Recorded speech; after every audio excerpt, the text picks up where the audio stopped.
Hello अस्सलाम वालेकुम and welcome back to my YouTube channel. उम्मीद करती हूँ आप सब खैरियत से होंगे, ठीक ठाक होंगे और बहुत अच्छे होंगे और तमाम पुरस्कार हरकतों से बहुत महफूज होंगे। और जिन जिन लोगों ने मेरा यूट्यूब चैनल अभी तक सब्सक्राइब नहीं किया तो वो जल्दी जल्दी से मेरा चैनल सब्सक्राइब कर दें और बेल आइकन को हिट कर दें, नहीं तो मेरी आपकी लड़ाई पक्की है। तो जल्दी से मेरी स्पूकी गैंग में शामिल हो जाएं ताकि आपको आगे और भी ज़्यादा इंटरेस्टिंग स्टोरीज सुनने को मिलें। तो आज की जो हमारी स्टोरी है वो बेसिकली है मेरे नाना अब्बू के घर की। एंड बहुत ओल्ड स्टोरी है, तकरीबन इस स्टोरी को हो गए हैं 28 साल। तो बगैर किसी देरी के जल्दी जल्दी से वीडियो की तरफ बढ़ते हैं, स्टोरी सुनाती हूँ आपको। तो अपने ब्लैंकेट्स लें, पॉपकॉर्न्स लें, लाइट ऑफ करें and let's get into the video. तो बात ये है कि जब मेरे नाना पहले शुगर मिल में रहते थे। शुगर मिल थी या पता नहीं क्या था, मुझे भूल गया, शायद शुगर मिल ही थी। हाँ, शुगर मिल ही थी। तो माछी कोट जिसको बोलते हैं, तो वहाँ पे रहते थे। उसके बाद फिर उन्होंने ना मतलब वो सिटी की तरफ आए एंड यहाँ पे आके रहना शुरू हुआ। मेरे बड़े मामू की शादी हुई, मेरी मदर की पहले हो चुकी थी शादी। मेरी अम्मी मेरे मामू से छोटी थी और मतलब एक साल का फ़र्क था मुश्किल से। तो अम्मी की पहले शादी हो गई थी, उसके बाद अम्मी मेरे मतलब अभी मैं पैदा नहीं हुई थी, ये तब की बात है। तो उसके बाद मेरे मामू की शादी हुई। माशाल्लाह मेरे मामू की जो फ़र्स्ट वाइफ थी वो बहुत बहुत बहुत अच्छी थी। सेकंड वाइफ भी बहुत अच्छी हैं, फर्स्ट वाइफ भी माशाल्लाह बहुत अच्छी थी, 5 वक्त की नमाजी एंड ये वो सब कुछ। उनका प्रेगनेंसी के तकरीबन 7वें महीने में ना नाना अब्बू को ख्वाब आता है कि वो बाहर खड़ी हैं सहन में, वाइट कलर के उन्होंने कपड़े पहने हुए हैं। वो उनके सर से कभी दुपट्टा नहीं उतरता था, उन्होंने नाना जान ने कभी उनके बाल नहीं देखे हुए थे एक घर में रहते हुए। तो वो उनके सर से दुपट्टा भी उतरा हुआ है और बहुत ही बुरी हालत में वो खड़ी हैं।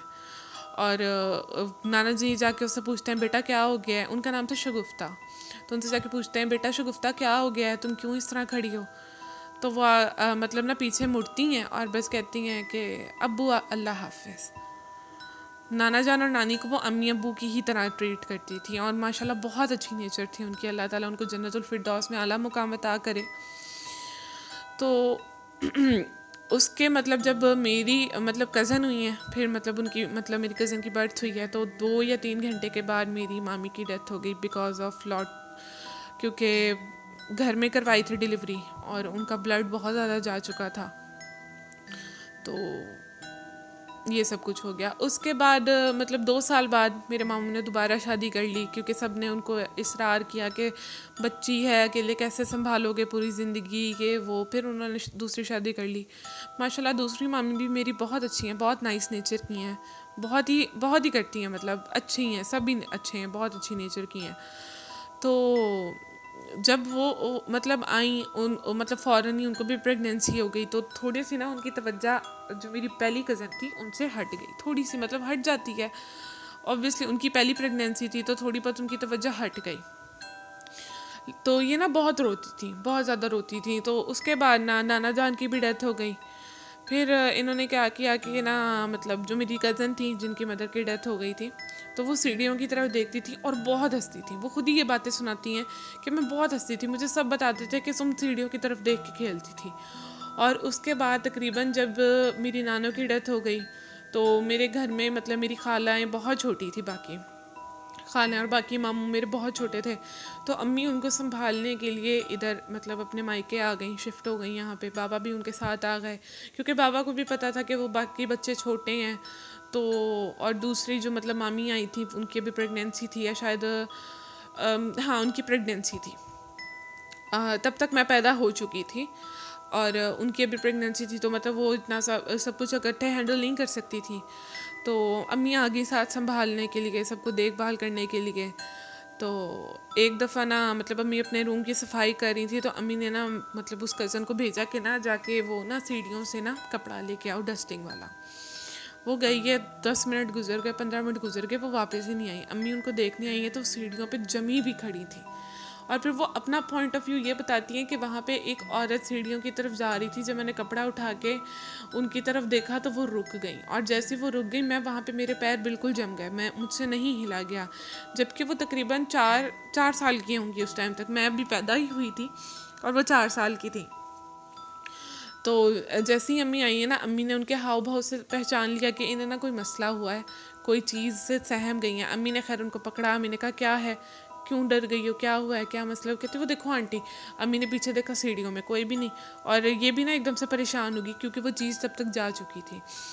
उसके बाद भी बहुत टाइम तक हमें वो वाली जगह बहुत ज़्यादा भारी लगती थी, सीढ़ियों वाली, जब तक नाना जी का वो घर रहा है, जब तक इन लोगों ने सेल आउट नहीं किया, तब तक उस वाली जगह से बहुत कोफ्त आता था। और ऊपर छत पे भी कोई ना कोई चीज़ थी, क्योंकि मेरी खाला ने एक दफ़ा वो वॉशरूम यूज़ कर रही थी, एंड उन्होंने ना वो बाहर आने लगी हैं तो दरवाज़े के पास, दरवाज़े के पीछे एक बड़ा सारा ना मतलब देव टाइप कोई चीज़ थी, और उसकी ढेर सारी आंखें थी और उसके लंबे लंबे हाथ थे लटके हुए।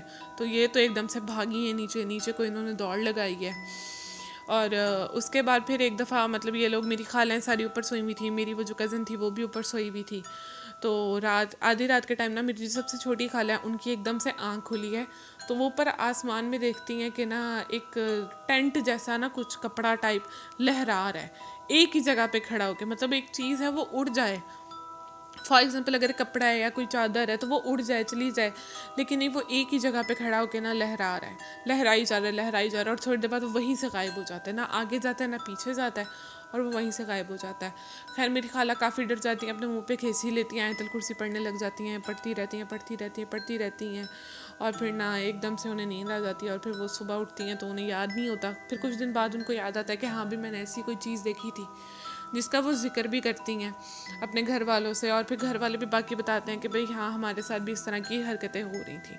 अब मेन हरकतें जो थी वो सबसे ज़्यादा होती थी मेरी उस कज़न के साथ जिसकी मदर की डेथ हो चुकी थी।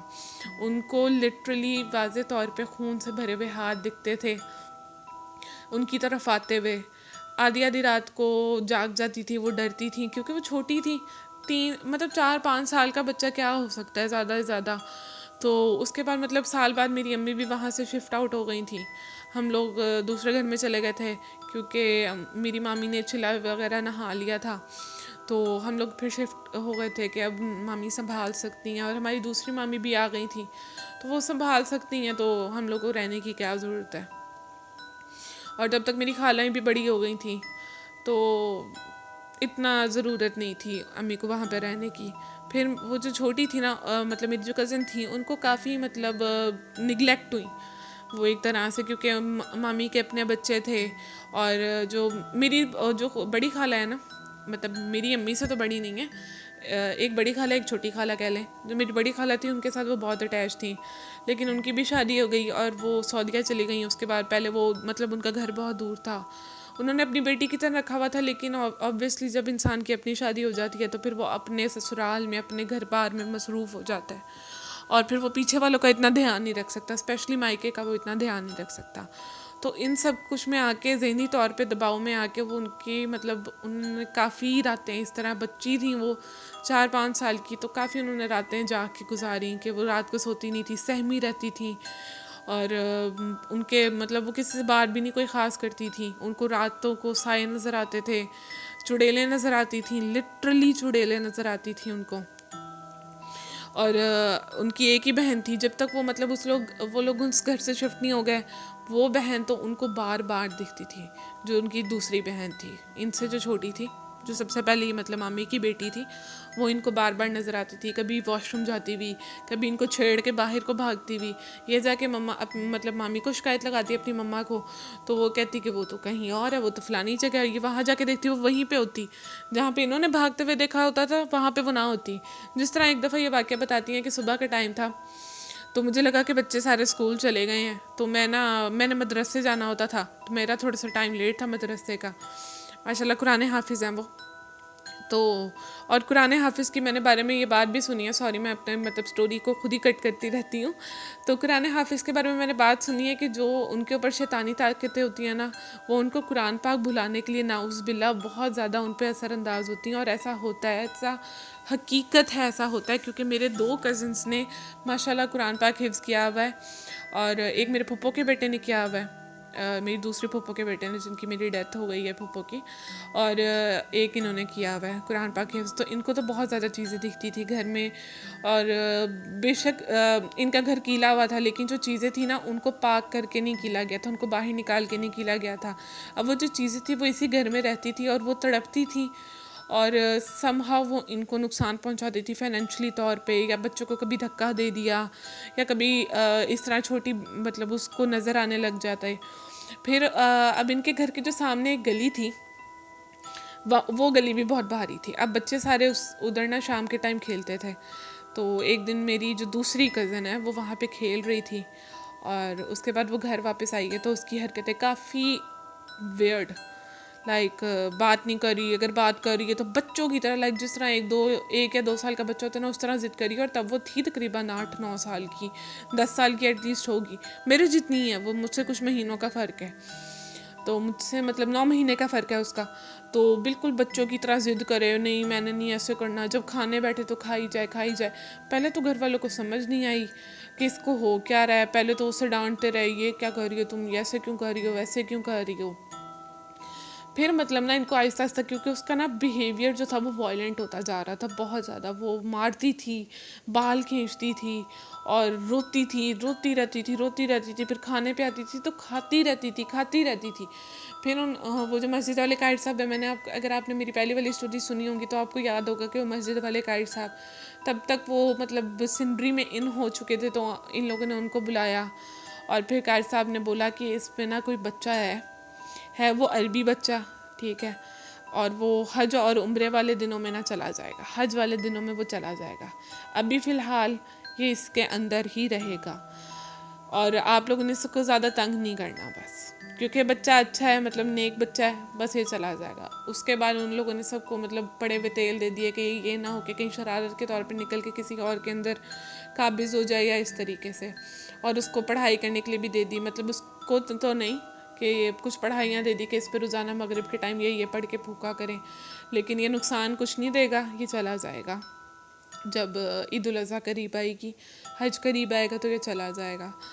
खैर उसके बाद कुछ वेयर्ड हरकतें हुई कि मेरे मामू ना, उस टाइम पर्चियों का काम बहुत ज़्यादा इन था, तो मेरे मामू ने ना एक दफ़ा नंबर खेला, तो मेरी कज़न ने उनको नंबर बताया जिस पे जिन हो गया था, और उन्होंने कहा नहीं ये तो ऐसे ही होता है, मैं बिलीव नहीं करता ये वो, और लकी ड्रॉ में वो नंबर निकल आया और मेरे मामू अपना सर पकड़ के बैठ गए थे, और तकरीबन वो लाखों का प्राइस था कि काश मैं इस बच्चे की बात पे यकीन कर लेता। तो कायद साहब ने उनको फिर बताया कि अच्छा हुआ तुमने यकीन नहीं किया, क्योंकि अगर ये तुम्हें फ़ायदा देता तो ये यहाँ पे हो सकता है कि फिर अगले साल जाता हज पे, या फिर जाता ही ना, क्योंकि तुम लोग इसको प्यार करते, तुम लोग इसको चीज़ें ला के देते, ये फिर यहीं पे रह जाएगा, तुम इसको जितना निगलेक्ट करोगे उतना बेहतर है। उसके बाद मेरी जो बड़ी कज़न थी, जिसका मैं पहले बता दी, जिसकी मदर नहीं है, तो उनके पेपर्स होने वाले थे, तो वो ना एक दिन पास बैठी हुई, तो ऐसे ना शरारतन उसने पूछा कि मतलब अपनी बहन से कि मुझे बताओ ना ये कौन कौन से क्वेश्चंस आएंगे पेपर में।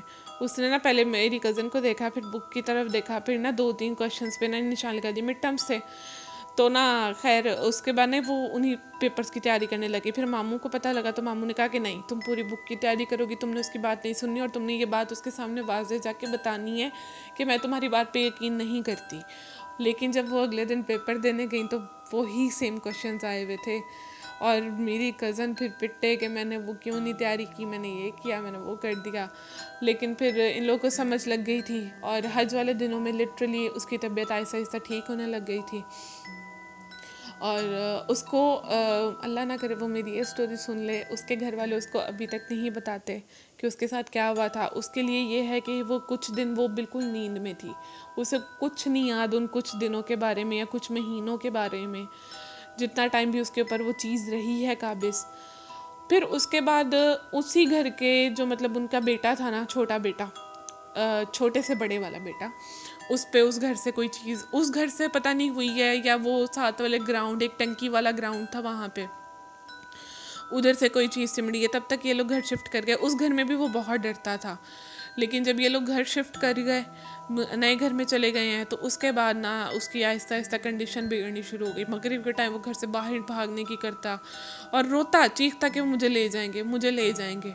उसके बाद मतलब इसको बुखार बहुत ज़्यादा तेज़ होने लग गया, इस पर दम दरूद सब कुछ करते रहे। कारी साहब को बुलाया, कारी साहब को भी उस टाइम तक, क्योंकि वो जो चीज़ थी ना वो बहुत अजीब चीज़ थी, इसके ऊपर बहुत कहते हैं ना गंदा ईवल साया, वो चीज़ थी उस बच्चे के ऊपर हो गई। तो मैं कारी साहब को भी बुलाया कि मतलब आप आके एक दफ़ा देख लें। कारी साहब को भी स्टार्टिंग में समझ नहीं आई। फिर कारी साहब ने एक तावीज़ दे दिया कि तावीज़ ना इसके गले से उतरे, कभी भी ना उतरे। जब तक वो तावीज़ उसके गले में होता था तब तक वो ठीक रहता था, लेकिन जैसे ही तावीज़ उतरता था वो बंदा चीखता था, रोता था, चारपाई से तकरीबन 5-5, 6-6 फीट ऊपर तक उछल जाता था और इस तरह बोलता था पानी आ रहा है, मुझे बचा लें, मुझे ले जाएगी। और ये वो एक दफ़ा तो मामू ने छोड़ दिया गुस्से में आके। मामू कहते जाओ जहाँ जाने जाओ। उसके बाद तो मेरी कज़न की और मतलब उनकी अम्मी की तो हाथ पैर फूल गए कि ये क्या आप कर रहे हैं, क्या मतलब है, वो कहीं जाके गायब हो गया, आजकल कुछ भी हो सकता है। वो पीछे गई हैं, भाग के गई हैं, उसको जाके लेके आई हैं, फिर उस पर दम करती रही, दम करते रहे। फिर जाके पता लगा कि तावीज़ उतरा हुआ है उसका। फिर तावीज़ ढूंढा पूरे घर में, तावीज़ ना मिले। फिर आधी रात को कारी साहब के पास गए। कारी साहब ने तो पहले सुनाई चंगी भली कि आप लोग एक बच्चे का ख्याल नहीं रख सकते, आप लोग एक तावीज़ का ख्याल नहीं रख सकते हैं। और फिर उनको तावीज़ बना के दिया। फिर उनके पूरे घर में आके वो पढ़ाई करके गए कि वहाँ पे कोई भी ईवल जो चीज़ है वो ना रहे। फिर उस घर को कीला उन्होंने। फिर अब वो लोग यहाँ से शिफ्ट हो गए हैं और दूसरी सिटी चले गए हैं। अब तो माशाल्लाह उनके हालात बहुत बेहतर हैं, फाइनेंशियली तौर पे भी। और ये वो, और बीच में इनके ऊपर ना मुझे याद पड़ता है कि कज़न सुनाती थी, अभी कुछ टाइम पहले की बात है, 2-3 महीने पहले की बात के हम लोग ऐसे बैठे बातें कर रहे थे, तो कज़न सुनाती है कि मेरे बाबा का काम ना बहुत अच्छा चल रहा था स्टार्टिंग में, मतलब शादी के कुछ अर्से बाद। जब मेरी दूसरी मामी आई है, माशाल्लाह मेरे मामू का कारोबार बहुत चलता था पर्चियों वाला। उस टाइम ये चीज़ें लीगल थी और इन थी बहुत ज़्यादा, ये क्या कहते हैं, बॉन्ड्स वाला काम, तो बहुत अच्छा चल रहा था।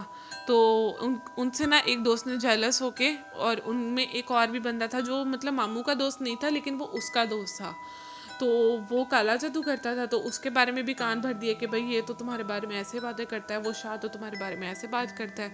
तो उन दोनों ने ना मतलब वो जेलस होके और उसने गुस्से में आके ना मतलब उसी बंदे ने, दोस्त ने इनके इन पे काला जादू करवाना शुरू कर दिया। खैर उसके बाद जब उस काले जादू वाले को काफ़ी अरसे बाद, तकरीबन 2 या 3 साल बाद उसको जाके पता लगा कि नहीं भाई इसने गलत बयानी की थी, इसने जेलसी में आकर इस तरह कुछ किया था। तो वो घर आया, उसने माजरत मांगी और उसने कहा कि मैंने आपका तोड़ कर दिया, लेकिन इसका जो असर है ना उसको जाते जाते तकरीबन 4-5-6 साल लग सकते हैं, लेकिन मैंने आपका तोड़ कर दिया। उसके बाद भी वो अंकल आते थे घर, मतलब जो मेरे मामू के दोस्त थे, मामू उनसे मिलते नहीं थे लेकिन उनको पूरा प्रोटोकॉल देते थे। मतलब बच्चों से कहते थे कि उनसे जाके पूछो चाय शायद तो नहीं पीनी, कोक पीनी है तो कोक मंगवा के देते थे। कभी खाली पेट भूखे पेट उनको घर से नहीं जाने दिया। और बस मैं यही सोचती हूँ कि भाई जहाँ पे दोस्त, जहाँ पे अपने खून के रिश्ते एक दूसरे के सगे नहीं हैं, आजकल खून सफ़ेद हो चुके हैं लोगों के, वहाँ पे दोस्तों से इस तरह की हरकतों की एक्सपेक्टेशंस ना रखना तो बहुत बड़ी बेवकूफ़ी है। कोई भी आपके साथ लॉयल नहीं है सिवाय आपके माँ बाप के। और अब अक्सर तो मैंने इस तरह की भी बातें सुनी है कि माँ बाप भी लॉयल नहीं होते।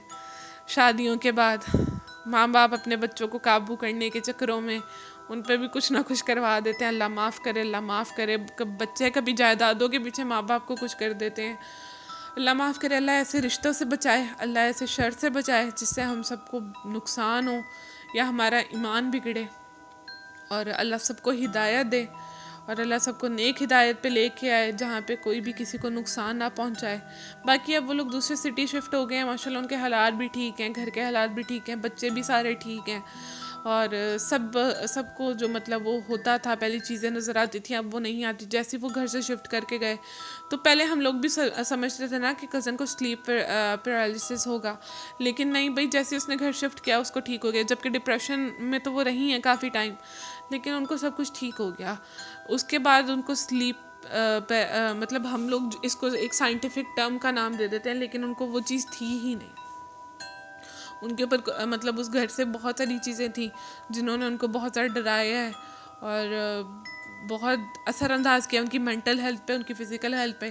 खैर अल्लाह सबको हिफाजत में रखे और उस दुनिया का हमसे जितना पर्दा हो सकता है रहे। बाकी आज की स्टोरी हमारी यही थी। अगर आपको स्टोरी पसंद आई होगी तो लाइक करें, कमेंट करें, सब्सक्राइब करें और शेयर कर दें। और प्लीज़ अगर आप लोग प्लीज़ कमेंट्स बहुत ज़्यादा कम आने लगे हैं तो कमेंट्स किया करें भाई, मुझे अच्छा लगता है, मुझे अच्छा लगता है आप लोग को रिस्पॉन्ड करना। मैंने कभी आप लोग को इस तरह नहीं हुआ कि मैंने आप लोग को सीन करके इग्नोर कर दिया हो। मैं आप लोग के हर कमेंट का रिस्पॉन्ड करती हूँ, तो प्लीज़ कमेंट किया करें। और अगर आपकी भी इस तरह की कोई स्टोरीज़ हैं तो डिस्क्रिप्शन में मैंने अपने सारे सोशल के हैंडल्स दे दिए हैं, लिंक्स दे दिए हैं, तो आप वहाँ पे मुझे कांटेक्ट कर सकते हैं। मैं आपकी स्टोरी सुनूंगी, सुनाऊंगी। और आज के लिए बस इतना ही था। तो अपना बहुत बहुत बहुत ख्याल रखें, चैनल को पक्का सब्सक्राइब कर दें और अल्लाह हाफिज़।